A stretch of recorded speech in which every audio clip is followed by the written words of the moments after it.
Hello, and welcome to my Modlist showcase, where I give an overview and opinion on mod lists to help find the right one for you. This time we are looking at Do Not Go Gentle, created by RK and released for Skyrim Anniversary Edition. The version I've been playing on is version 2.6, released on the 2nd of May 2023, and you can check on the list Discord linked below for any changes and updates. As for what this list is, the description reads, Do Not Go Gentle is designed as a Requiem mod list, with Bruma, Worm's Tooth, Vigilant, and lots of other additions to extend the life of your character playthrough. There's a list of modern combat mods, vanilla quest additions, Nox Crabs tweaks, updated graphics, and overall just a lot of custom tweaks and patches.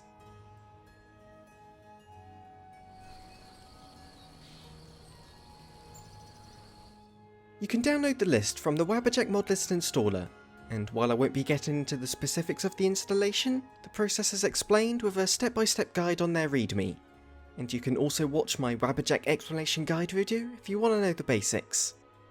So, with over 1,300 mods, you'll need a hefty 225GB of storage to download, and that's not including Skyrim itself. And once it's installed, there's nothing else to tweak, so you can just get playing right away. Although it is worth taking a look at the optional mods section.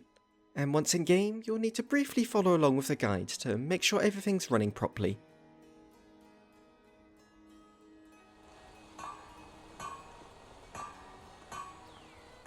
So this section's going to be a little different from what I do usually, because the list author has said that sometime in the future, the list will be built off the AVO mod list.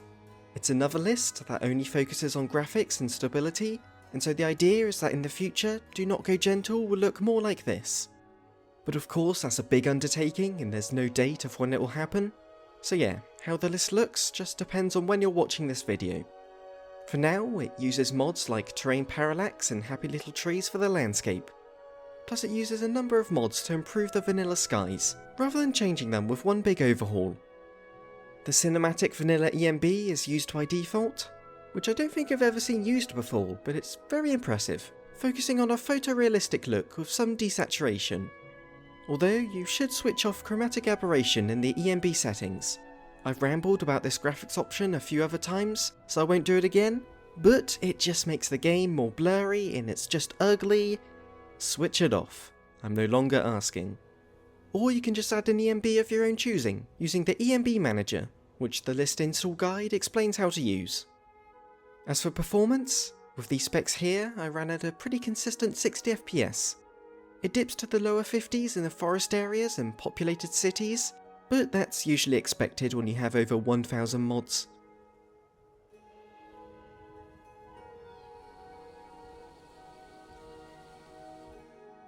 So this is a mod list based around Requiem, which is a huge overhaul affecting pretty much every aspect of Skyrim. Its Nexus page says it makes the game more immersive, semi-realistic and coherent, with the intent to find a compromise between old-school RPG mechanics and more modern approaches. But as for what it changes, it's just a lot. Like so much. It's honestly pretty overwhelming if you want to find out everything Requiem does, so the best thing to do is to just play it. If you really want to learn about it beforehand, there's the official changelog, the unofficial wiki page, a guide on its own subreddit, plus a bunch of tutorial videos.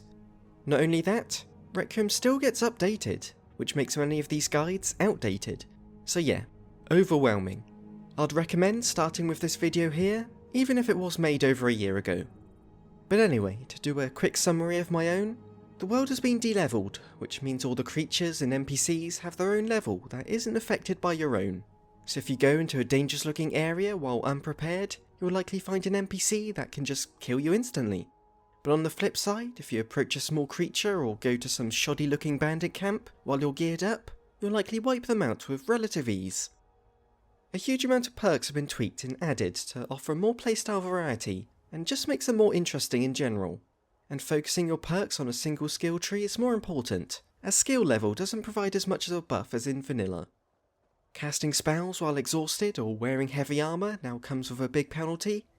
By default, stamina and magicka regeneration rates are halved, and health no longer regenerates at all, although a number of regeneration options are available through new spells and perks, enchantments and so on. Merchant stock varies depending on their region and importance, it may charge higher prices depending on your skill level. Loot is no longer dependent on your level, although high quality items are hard to find. Crafting and enchanting requires more perks to actually make anything useful, and handbooks need to be read on how to craft certain materials. But to counter the new difficulty, someone who becomes an expert crafter will be able to make some incredibly powerful gear.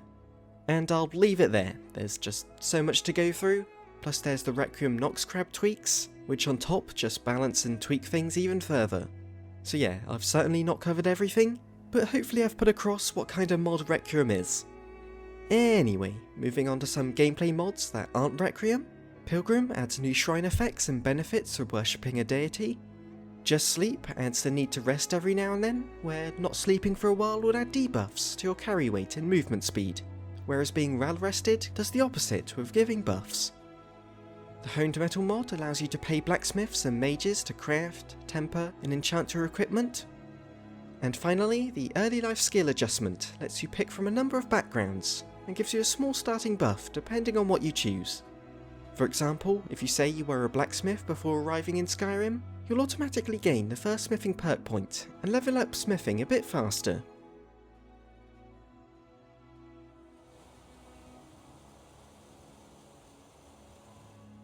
So obviously Requiem has a huge impact on combat, with the de-leveled enemies, the buffs and debuffs depending on your armour, harsher stamina management and so on. So everything I said in the previous section applies here. But Requiem isn't the only change to combat, as this list has a primary focus on third person. By default, you'll be forced into third person upon entering combat, and while this is an optional thing you can switch off, the author clearly states that the list is tuned for third person. A big part of this tuning comes from the modern combat overhaul, which reanimates weapon swings to feel far more different from one another. And most importantly, it forces you to commit to every strike you make, so you can no longer glide around as you're swinging and you'll be open to enemy attacks if you don't time it right. Plus the Precision mod makes weapon collisions and camera shake feel more impactful, and true directional movement makes controlling the character feel a lot better. So yeah, plenty has been added to accommodate for the third person focus. And on top of all this, the Valhalla combat mod changes the stamina usage for different attacks, and introduces a stun system where every enemy has a stun meter which drains during combat, and once fully depleted, they'll be left more vulnerable and open for execution attacks. So overall, combat is far more deadly and you should never rush into things, especially in the early game. But the list does provide you with all the tools to survive, it's just up to you to be smart with how you use them.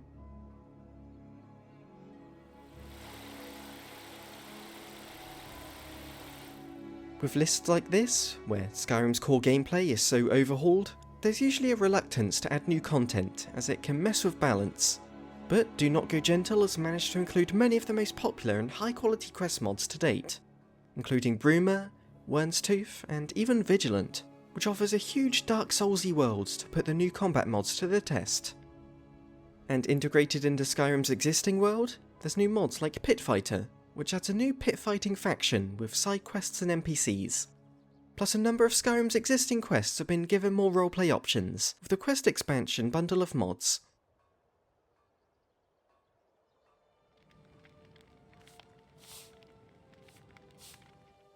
All the audio has been overhauled to be clearer and more fitting for the tone of the list, including new death sounds, weapon effects, and even more lines of dialogue for bandits.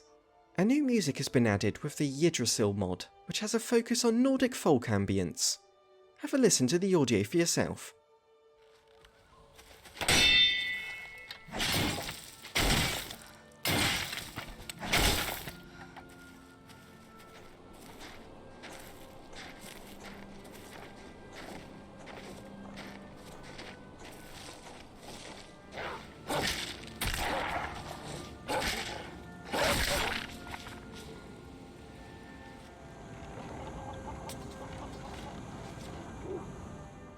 With Requiem lists, I'm used to seeing less armours and weapons than the usual, as they all need to be balanced for the drastic gameplay changes. But this here is the huge list of new armours and weapons that have been added, all of which fitting seamlessly and feeling appropriate for Requiem. There's a big focus on adding individual high quality items, rather than using mods which add big bundles of weapons and armours all at once. So stuff like the Radzig longsword, Scorpion Scimitar, Lunar Guard Armour, Regal Paladin Armour, and so on, are all incredibly well made and scattered throughout the world, and their uniqueness really adds a great sense of reward after clearing out a difficult area. Then when it comes to new spells, the Requiem mod itself adds a bunch of new ones, as well as tweaking many of the existing spells.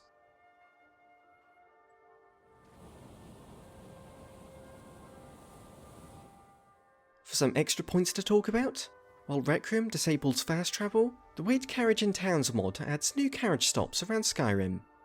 Swift Potions allows you to set thresholds for when a potion should be automatically used. So, for example, I can set it so a health potion is automatically consumed when my health is below 25%, just so I don't have to go into the menu and pause combat. The Skyrim outfit system lets you change the visual appearance of your armour while keeping the stats of what you're actually wearing. Interesting NPCs adds over 250 voiced NPCs, many of which can be followers and offer small quests. Plus a few new followers are added on top, including a couple I don't see used often, like Olivia and Katana. And finally, and most importantly, over 30 new types of chocolate are scattered around Skyrim, and just look at how detailed they are. Ah, the wonders of Skyrim modding.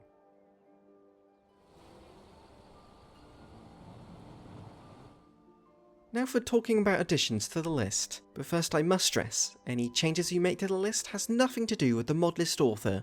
You should only do so if you have an understanding of modding, and accept that any consequences are yours to deal with. So, as I talked about in the new items section, new weapons and armour can often be unbalanced unless patched or tweaked specifically for Requiem, and the same also goes for new followers or any mods that include new NPCs. If you look at the mod manager for this list, this here is Requiem, and many of these mods underneath are patches to actually get it working right.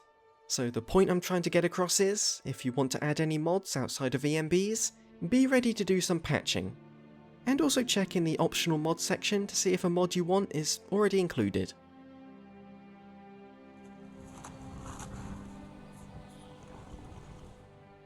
For a list that overhauls and adds so much, Do Not Go Gentle has somehow managed to make the whole experience work seamlessly. I think Requiem is a hard sell for a lot of people, especially since Skyrim is a very accessible and easy to learn game, so introducing a huge overhaul with an entire wiki full of changes can feel pretty overwhelming.